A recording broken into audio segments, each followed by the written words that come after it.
Hey guys, Brad McGrady here from the Comeback Game, and this episode I'm really excited for. So on the line, I've got Myron Golden from the States. Mate, how you doing today?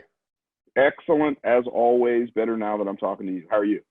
Mate, I'm fantastic. Bit late here in Perth, but super stoked to have you on the call. So Myron, you're a best-selling author. You had polio growing up as a kid, but despite that, still managed to get a black belt in martial arts.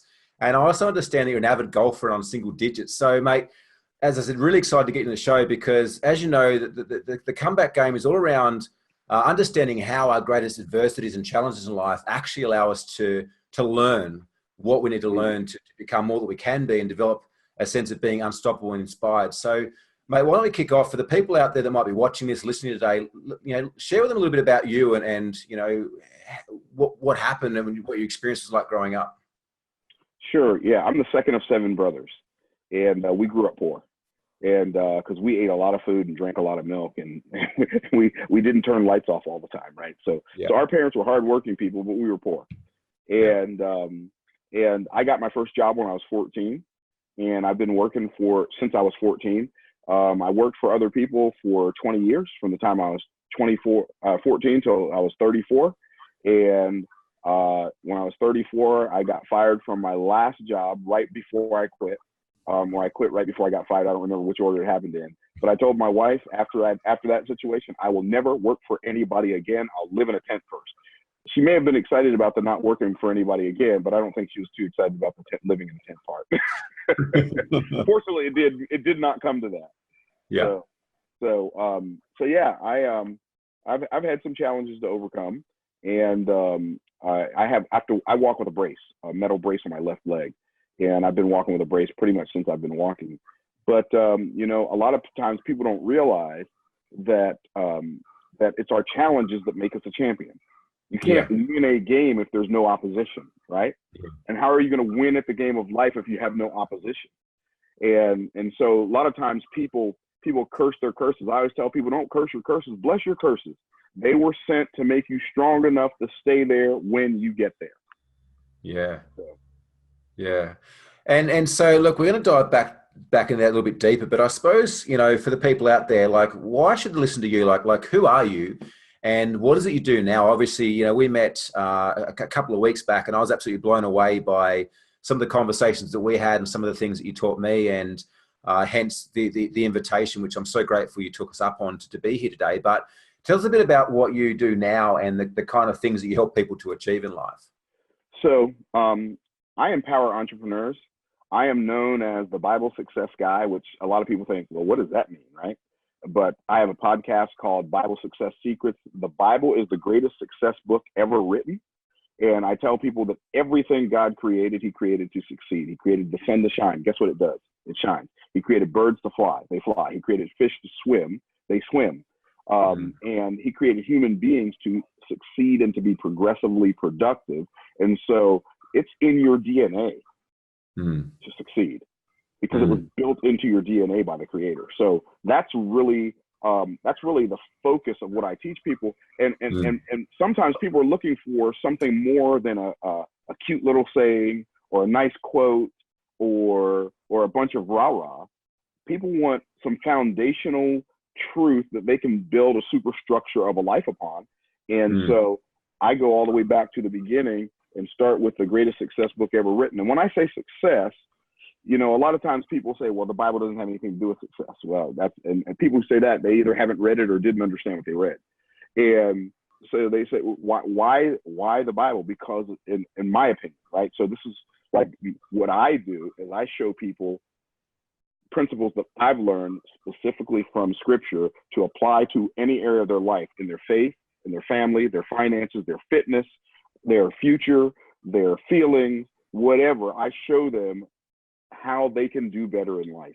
And when I say success, I'm talking about operating in your purpose at your highest level, discovering the purpose for your life, developing yourself for that purpose, and then delivering that value of that purpose to the marketplace. That's what I mean when I talk about success.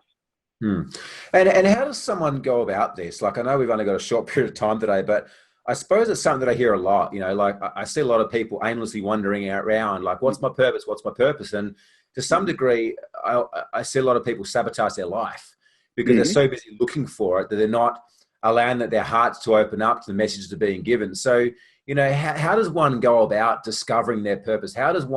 Is it something that we find in life, or is it something like you talk about, these challenges are given to us at the perfect moment, the perfect time to see us succeed? So I think that we find our purpose by trusting, first of all, that we have a purpose, right? And then second of all, trusting that our purpose is unique to us. So it's really interesting that the first thing that God tells us about God, right? Like if somebody asks you, if you were going to use one word to describe God, like what word would you use, right? And some people would say, well, God is good, right? Other people would say, well, God is love. Other people would say, well, God is powerful. He's omniscient, or God is omnipresent. Well, all of those are true, but none of those are the first thing that God tells us about God. So this is how I discovered my purpose, right? The first thing that God tells us about God is in Genesis chapter 1. It says, in the beginning, God created the heaven and the earth. So when I read that, my first question was, why would he do that, right? And the only answer I've been able to find, Barry, check this out. This is epic. The only answer I've been able to find is because he is creative, and therefore it is his nature to create. So the first thing God tells us about God is that he's creative. Now here's what's really amazing. In the same book in the Bible, in Genesis chapter 1, the first thing that God tells us about God, he says, and let us make man in our image after our likeness, and let them have dominion over the fish of the sea, the fowl of the air, and over the creeping things and whatsoever moveth upon the face of the earth. So God created us to be like him, which means he created us to be creative. Creative. Yeah. Right. So that's the first thing that God tells us about man, is that he created us to be like him, which means he created us to be creative. Now, here's where we complete the circle of finding our purpose. The first thing God said to man, the first command before the 10 commandments, right? Here's what he said: be fruitful and multiply, replenish the earth, subdue it, and have dominion over the works of my hands. Now, here's what's really interesting about that. The first commandment that God gave man is to be what? Fruitful. Now, fruitfulness is not something that you can do. It's something that you have to become. And here's how the Bible describes a fruit. It's something whose seed is in itself. So the purpose, like if you can't take an apple seed, put it in the ground, and grow an orange tree, right? If it doesn't matter if that seed was hanging around with orange seeds or not, it can only grow an apple tree. Apple tree, right? Yeah. Right, because the seed is in itself. And so I heard one guy say, any fool can count the number of seeds in an apple, but only God can count the number of apples in a seed. And so the self-regenerating power of that fruit is inside it, which means the perpetuating self-generating power that you have is in you already. So you have to trust the fruitful power of the seed that God put inside of you. You got to trust that it's enough, right? That's the first part.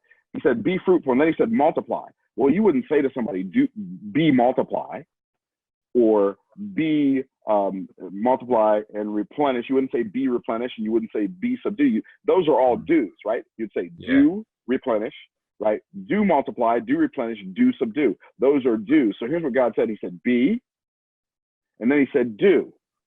And then the last thing he said was, have dominion over the works of my hands. So here's how God set it up. He set it up so we can be, do, have. But here's what that means. Here's what that means. That means don't do, can't have. Don't be, can't do. So you can only do the things that you've become the person who can do. Right? And you can only have the things that you rightfully do, the thing that gives you the right to have them. So you have to be, do, have. So what is your purpose? Well, God said, be fruitful, multiply, replenish the earth, subdue it, and have dominion over the works of my hands. That is a command to be progressively productive. So here's our purpose. Everybody listen to me right now. This is your purpose: to live in your creative space and make the world a better place. And see, here's the beauty of that. Like my creative space, I've got 6 brothers. My creative space is not the same as any of theirs. Yeah. You know, my son, who looks like me relatively, only he looks better than me, but still, he looks like me, right? But he's 6'2", very, muscular dude, right? Okay. He's my offspring, but he's not me. So his creativity and my creativity are not the same. Yeah. Right. So here's the purpose for your life. Live in your creative space and make the world a better place. But in order for you to do that, you've got to trust that your creative space is enough. And so we've been programmed our whole life by the miseducational system. Oh, did I say that?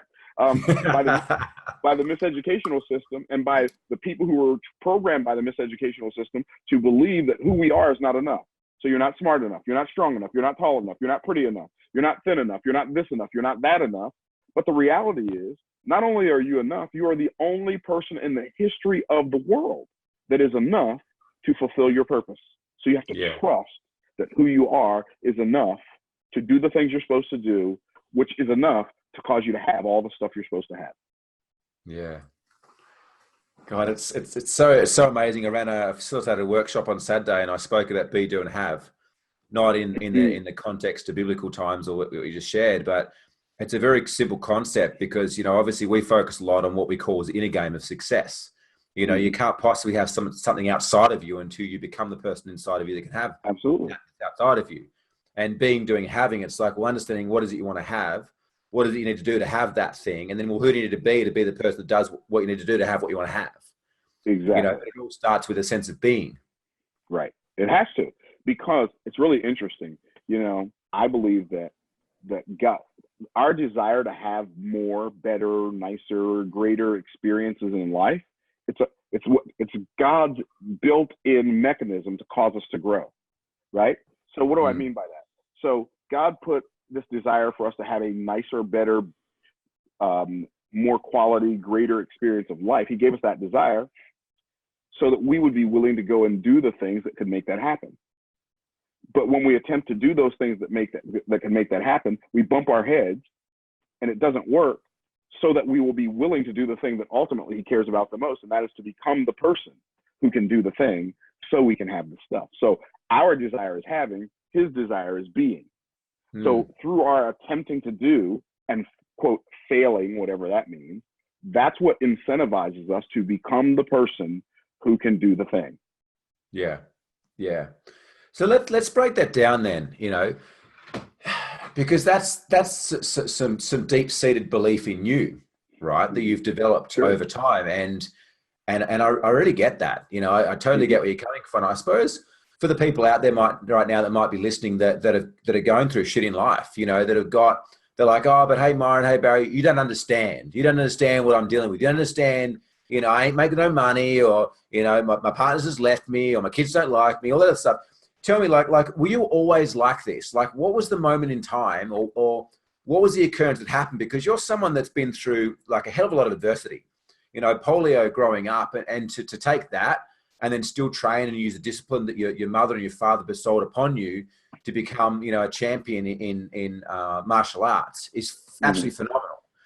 So tell me, how do you get to a stage, or what are the steps that have to happen to develop that belief, or that understanding that allows us to actually trust in the process? Because I know that a lot of people live their life in blame, in denial, in effect of reality, rather than living at cause. So what are the steps that have been taken, or what have you been through to be where you are today? Okay. So if you think about the word believe, right? The word believe. It's a really interesting word.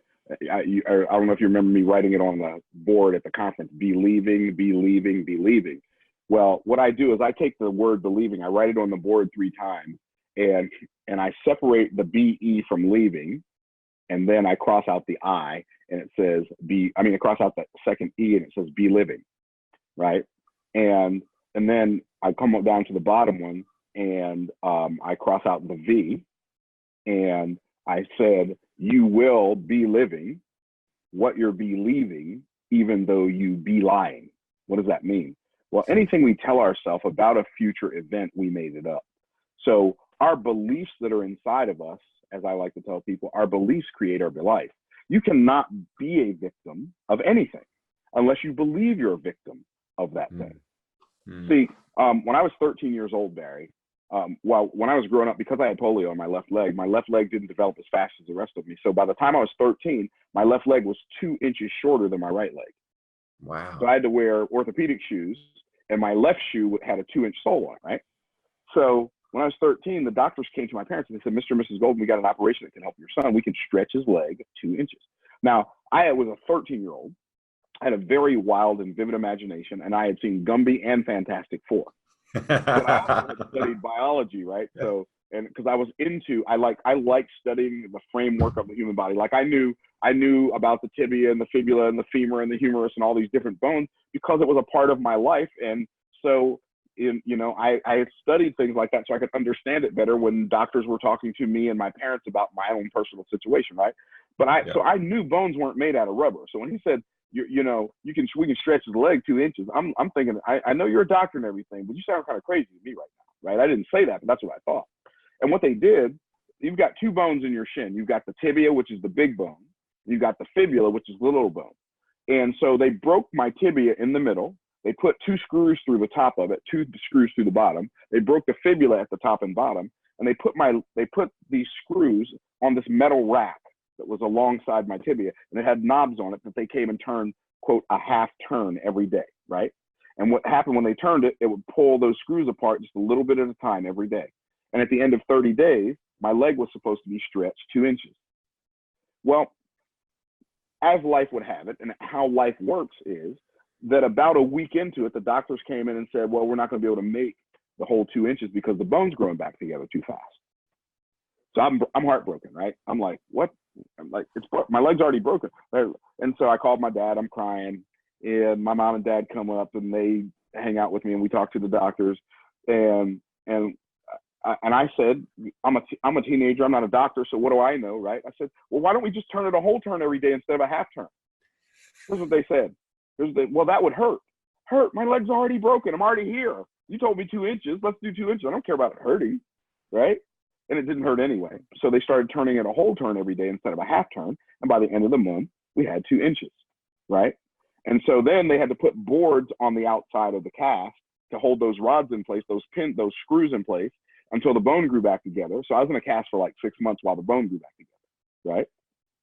But my leg was stretched 2 inches, which is, I mean, it sounds horrible, but it was really cool. So the reason I'm telling your people, it was the coolest part about it, I didn't have to go to school for a whole month. That was epic. Okay.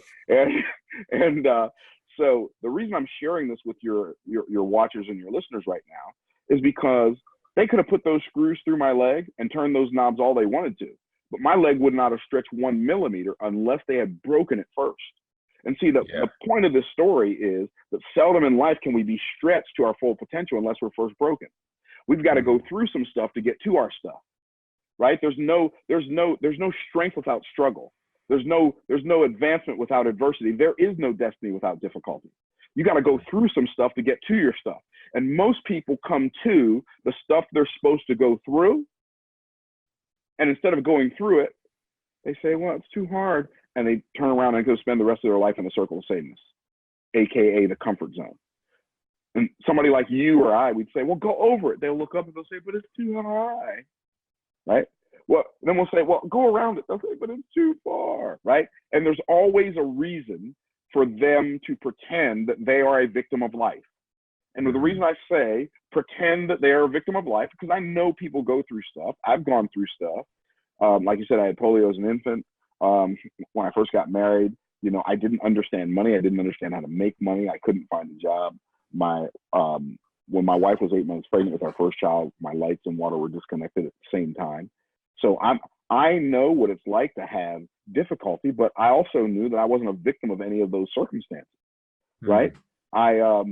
You can either allow your challenges to make you a chump, or you can allow your challenges to make you a champion. But here's what you got to do. You've got to choose.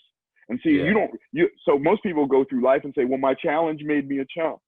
And then, or some people say, my challenge made me a champion. But the reality is, it was your choice about your challenge that made you a chump, and your choice about your challenge that made you a champion.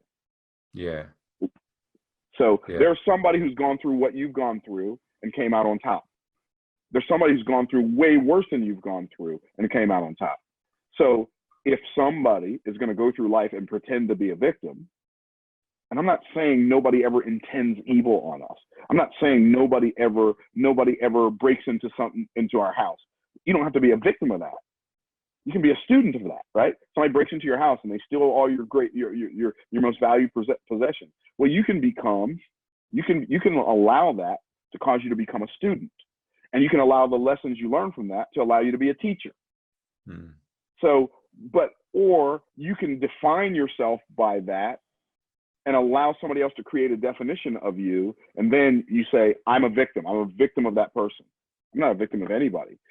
I contracted polio as a direct result of being born in a segregated hospital in Tampa, Florida in 1961. Almost 100 years after the Civil War, I was born in a hospital that was started by a Civil War nurse.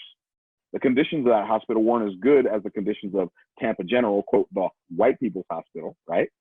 So I could go through life and say, well, I'm a victim of racism. I'm not a victim of segregation. No, I'm not a victim of anything.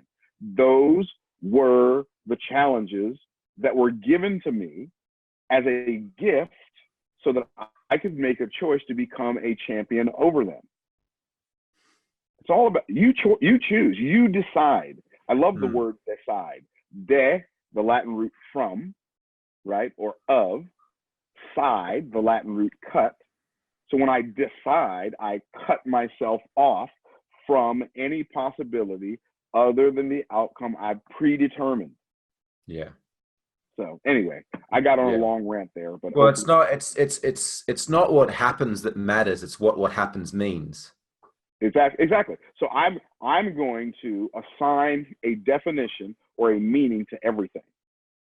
So and it's not even what it means. It's what it means to me. Like, yeah, like somebody can intend evil to me. Like there are a lot of people, and I'm just going to use this as an example. There are a lot of people who say, well, I can't get ahead because that person's a racist, for instance, right? Well, what's that person's beliefs got to do with that person being a racist? Well, I couldn't get the job because they were racist. Okay, so what? Go start your own business and give somebody else a job and demonstrate that you're not a racist, right? And all I'm saying, I'm not saying racism doesn't exist. I'm saying racism cannot stop you, right? Somebody else having something against you can't stop you. Somebody else intending to do you harm. That person owed me money and they didn't pay me. Man, I don't even have time to count all the money that people owe me that they haven't paid me. I don't even have time to count it. I don't even have time to think about it. Like, okay, let me give you a perfect example. There's this guy, he lives in California. He created this movie project, this collaborative movie project, and he got Les Brown and Brian Tracy to be like the main characters in this movie project. So he sold it as, would you like to be in a movie with Brian Tracy and Les Brown, right? And he didn't talk me into it, but a friend of mine talked me into it, nonetheless. So you pay him $6,000, fly to California on your own dime. So it's a movie about this talk show host who interviews people who've overcome adversity. Okay, and so it's like a movie. It's a movie, so-called, right? And so Brian Tracy is acting as his grandfather and is speaking to him in this movie through his memories of his grandfather, etc. Right? So he interviews a bunch of people, and Les Brown, Stan Harris, Katrina Ferguson, myself, a bunch of other successful individuals, right? He interviews all these people on his talk show. So we paid $6,000. We were supposed to get 500 DVDs when the movie was done. This is probably 2009-ish, somewhere in there.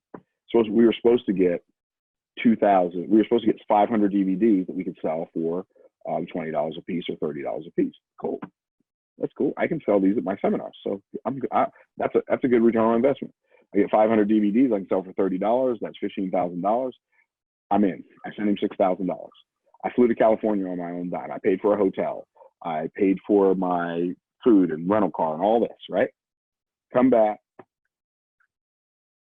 I to this day, I've never gotten one DVD, not one, right? Not only that, he sent me a pixelated, low-resolution version of the movie that he said, I can sell that, and it had my name misspelled as Myron Goldman, not Myron Golden. So I literally got nothing out of that experience that I could use, and that dude got my $6,000, right? Yeah. So here's what some people do. They would use a lot of energy, and some people actually did go and sue him and all this other stuff. Do you want to be a part of the suit? I don't have time. I don't have any energy to go in that direction. I'm too busy going forward to go backwards and make somebody do the right thing. I can't control other people. So this guy sowed bad seed in the garden of his future. I'm not going to use any energy sowing bad seed in the garden of my future. Either he's going to send me the DVDs one day, or he's not. And if he doesn't, that's fine. So I tried to get him to send me a high resolution version with my name on, so at least I could sell the digital download. He hadn't even done that, right? But my point is that I've spent no energy focusing on this guy at all, right? But he took advantage of me. Well, no, he thought he took advantage of me. He really took advantage of himself, right? Because he's going to eat the fruit that comes from that seed. Now watch this. Here's what happened. He did a movie premiere in Las Vegas. Now I got invited to the movie premiere, but I said, I'm not going to the movie premiere. I didn't even get my videos, right? But there was a guy at the movie premiere who owned a network marketing company who invited me to come speak at his conference. I made $15,000 speaking at his conference, and I made another $136,000 on the back end of speaking at his conference because I didn't give any bad energy to that thing. So so here's what happened. This guy attempted to do something to me and the other people who played in the movie, because they didn't get the movies either.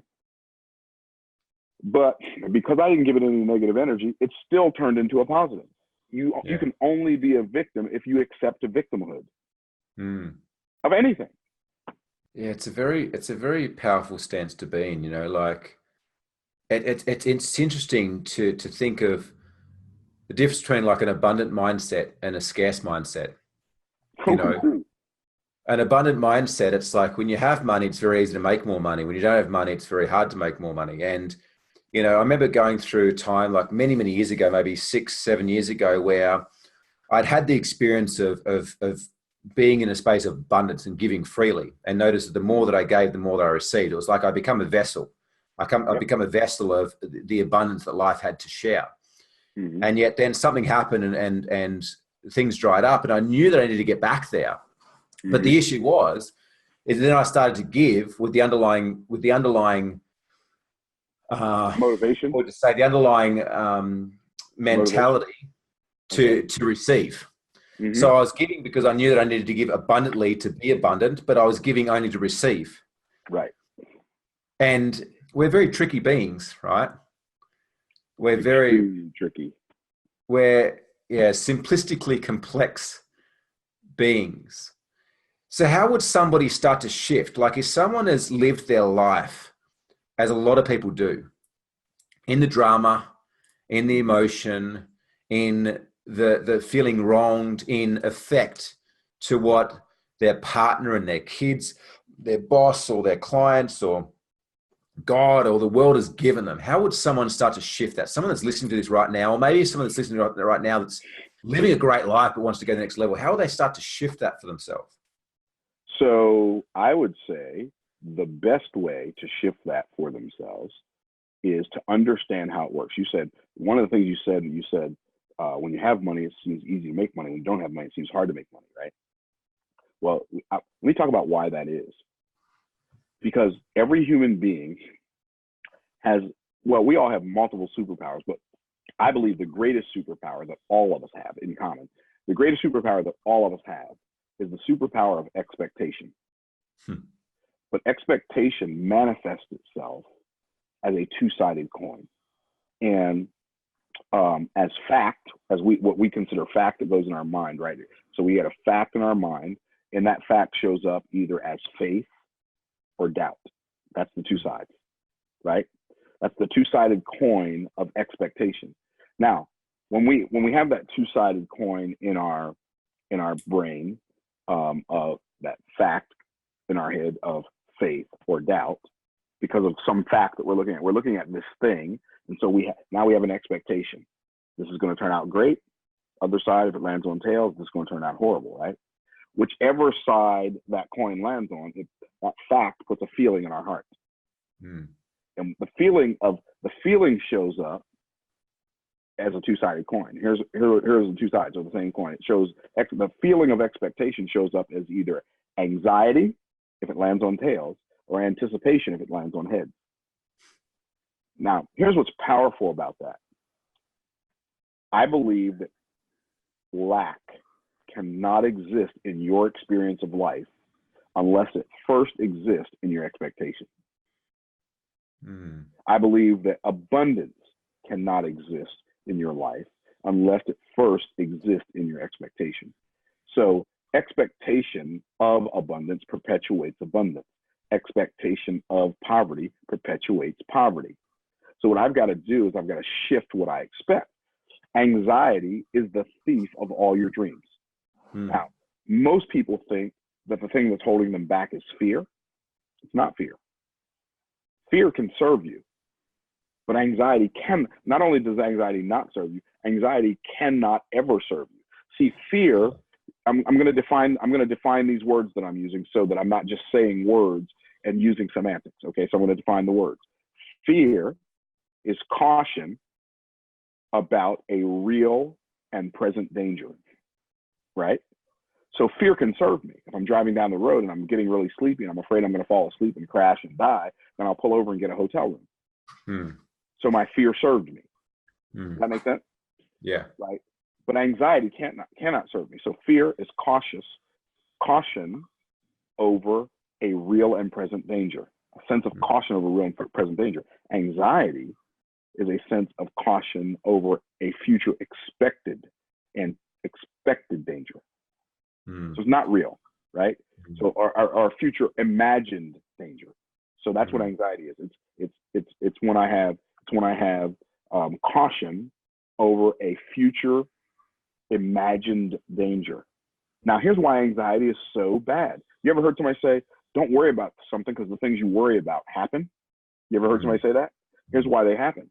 Because when I have anxiety over something, anxiety will not allow me to take the action that can keep that thing from happening.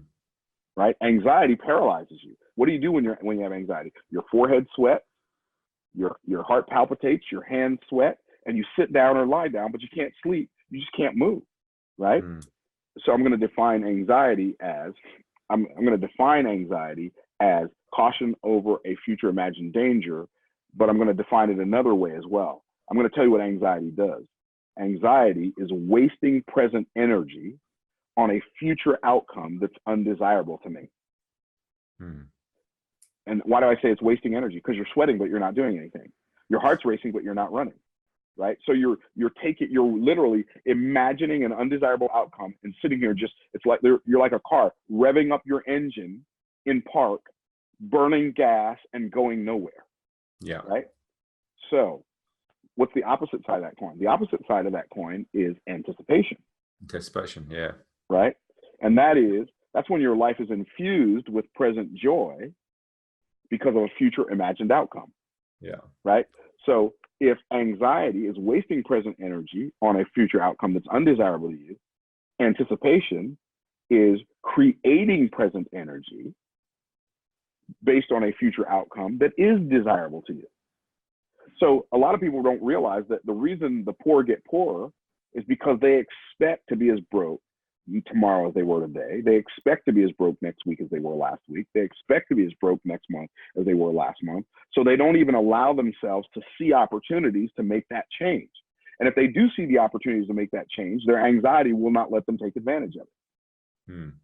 And they'll think they're a victim of something that happened to them, but they're really a victim of their own imagination. I know that was a lot of words, but like I have seen this over and over, Barry. If a person finds themselves in a situation where they're feeling this anxiety, here's what they've got to do. They've got to replace the anxious apprehension of the outcome they don't desire with the joyful anticipation of the outcome they do desire, and give so much energy to the outcome they desire and put so much focus on the outcome they desire that it energizes them to take an action that causes the thing they were worried about not to happen ever. Yeah. So anyway, that's my psychological 2 cents. Yeah. Yeah, I'd probably recommend that the guys out there watching, listening, rewind that and listen to it again, because that was golden. They don't call you golden for no reason, right? Yeah, there you go. Yeah. So was there a defining moment when things changed for you? Or did you find that naturally? Like I remember for me growing up, like I experienced a pretty rough childhood growing up, like my mum and dad are still together and they were together growing up, and that was great. But I just seemed to be someone that constantly experienced massive challenges through childhood. It was just one after the other, that at least as I can remember. Mm-hmm. Yet the thing for me is that I always found myself, and I don't know whether it was a coping mechanism, but I always found myself trying to focus on the good. So Mm-hmm. regardless of what happened, I'd always be like, what's the positive about this? What can I be grateful for? What's good about this? And I Mm-hmm. found myself self-calibrating. And I think looking back, it was possibly a coping mechanism. Because if I had have really succumbed and surrendered to the shit that I was dealing with, like, who knows what would have happened. Mm-hmm. But for you, like, was there a defining moment? Was there a point in time when you really got this? You really just had that kind of come to God moment where it's like you just got it. You just knew that this was the only way to be living life. I believe that uh, life is full of defining moments, and I can give you several examples because I believe if we're supposed to be progressively productive beings, and I believe we are, like the way God designed our lives should be getting, like, today should be better than yesterday. This week should be better than last week. Obviously, we're going to run into some things that are going to challenge us, but this year should be better than last year as a rule, not necessarily as a cast in stone every single solitary, but for the most part, this decade should be better than last decade. So I believe that as a result of that, we have many defining moments. I remember the moment, I can remember it like it was yesterday, when I was 11 years old and I quit drinking. I remember it like it was yesterday. I can remember what I was doing. I remember when I just made a decision, I'm just not going to drink anymore. And I was 11 years old. Now, a lot of people think, you stopped drinking at 11? How old were you when you started? I started before I could remember. I'm sure I was drinking when I was 2 or 3. I'm sure. There's no doubt in my mind about that. And it's really fast. That whole concept is really fascinating. That whole concept is really fascinating in that. So I loved going to work with my dad, right? And my dad had a really tough childhood. I mean, just his dad died when he was like 9. He had he's the youngest in his family, a lot of older brothers and sisters. Nobody took him and his brother that was 2 years older than him in. So they spent a lot of time in foster homes and work camps and just were treated horribly, right? Wow. And so my dad had a lot of anger, and he started smoking when he was probably 9 or 11. He started drinking probably around the same time. And so drinking in our house was just kind of normal. It's just beer, Kool-Aid, whatever, same, it's just beverage, right? And my dad was really proud of the fact that I could drink, right? And so I was at work with my dad, and we were working on a roof, and we were putting a roof on. I was hammering some nails or bringing him some boards or whatever I was doing. 11 years old, I thought he couldn't make it through a work day without me, right? That was my imagination, right? And so I hear him bragging to one of his friends about how hard his son works, and I'm thinking he's talking about me. But he's talking about my brother Mike, because my brother Mike was the guy who washed dishes till the cows come home, kept his room clean all the time. So he's talking about Mike. Man, that Mike sure is a hard worker, right? But I was the one at work with him. And then he saw me looking at him, and so he wanted to say something that encouraged me, right? So he said, but that Myron sure can drink some beer. Wow. And I said to myself at 11, he will never. And my dad's a good dude. He wasn't being a bad dude. He wasn't being a bad dad. He was just doing what he knew to do, right? Yeah. So, and I don't fault him for it. I remember saying to myself, he will never have that to brag on me about again. Wow. So that was a defining moment, right? Yeah. Another defining moment, when I had my leg stretch operation when I was 13, that was a defining moment. Yeah.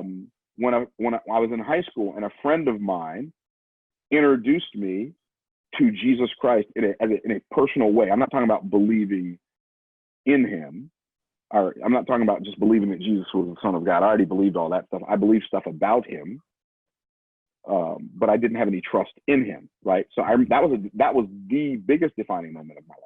Another defining moment of my life was when I got married, and now I've got to take care of 2 people when I already couldn't take care of one. It was a defining moment, right?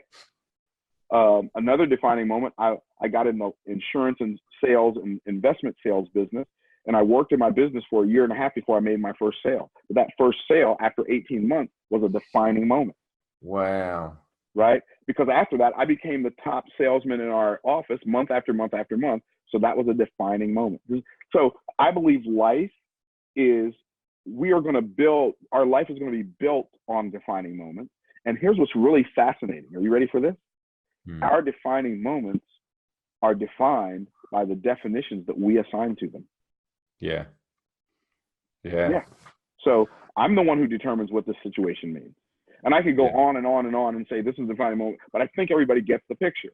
So here's what you do. Next time you have a challenge, you just define that moment and say, I've got a choice. I can either let this challenge make me a champion, or I can let this challenge make me a chump. Yeah. And I'd like to come back and be interviewed again. I told you I'm having knee surgery tomorrow, right? So, okay, how about this for a define? How about this for a challenge, right? So, like, if you want to have a life without challenges, I can tell you where to go find a bunch of people like that. Go down to your local cemetery. You will see a bunch of people that have no challenges, right? Right. So I had polio as an infant in my left leg. Played too much golf because I'm pretty much a golfaholic, right? So I was playing golf every day, and I hurt my knee, and I kept playing. And so I tore my meniscus in my knee, in my right knee, which is my strong leg. And now my strong leg is my weak leg, and my weak leg is my weak leg. So I've got to go pick up a wheelchair till after I have my surgery. I won't be able to walk for a couple of days. So I got to go pick up a wheelchair so I can roll around and still get around the house. So, but you know what? That's a defining moment. This is going to be great. I'm going to get my knee fixed, and in 6 weeks, I'll be able to play golf again. See, that's a defining moment. And you get to scoot around the wheelchair, right? And I get to scoot around in a wheelchair and be cool and have, like, I'm going to squeeze all the juice out of this. Like, it's going to be so great. Oh, I need some help. Oh, right? I got this thing. I'm ready. My arms are tired. I can't roll anymore. Exactly. So, anyway. Well, look, before we let you go to pick up your wheelchair, and I really, really appreciate your time, and I'm so grateful that you agreed to come on. And yes, let's definitely hook up another interview. One thing to ask before we go, like what would you've given so much, what would one piece of advice be, or one kind of finishing point you'd give to everyone out there today who's listened in and is really ready to take that next step in life? I'll give you something that I heard Will Smith say yesterday, which is kind of fascinating. He was doing a skydiving thing. He was talking about how went skydiving. He strapped to this dude, and they say, okay, we get over to the door. They say, we're going to jump on the count of 3, right? He goes 1, 2, and then jumps out of the plane. He said they always jump out on 2 because if they wait till they get to 3, people try to hold on, right? And he said, here's what he said. He said, and as soon as you jump out of that plane, you realize that your moment of greatest bliss is right on the other side of your moment of greatest fear. That's where I would end with. Yeah. Your greatest moment of bliss is on the other side. Yeah. Of your greatest moment of fear. Myron, Mr. Golden, that was amazing. Thank you, sir. Great. So make sure you guys out there watching, listening, that you hit the like, you hit the share, you tag anyone in that you think that needs to hear some of this message. Probably go back and listen to this one 2 or 3 times, because I know that for me, I certainly will be. There's so many things that you've given in there that listening to them over and over again will provide different distinctions. So super grateful for your time, mate. Keep rocking and doing what you're doing. Pick up that wheelchair. Yeah, I'm going to go pick up the wheelchair, and I'm going to say, like, I just launched my podcast. I would encourage people to go check it out. It's really epic, and it's going to be I know some of the episodes that are coming. It's going to be epic. Bible Success Secrets podcast on iTunes or on Libsyn, and on the Google Music app, I think. It's going to be epic. Bible Success Secrets. So go check out Bible Success Secrets by Myron Golden, and stay tuned for more Comeback Game podcasts. Thanks, my man, and we'll look forward to seeing you.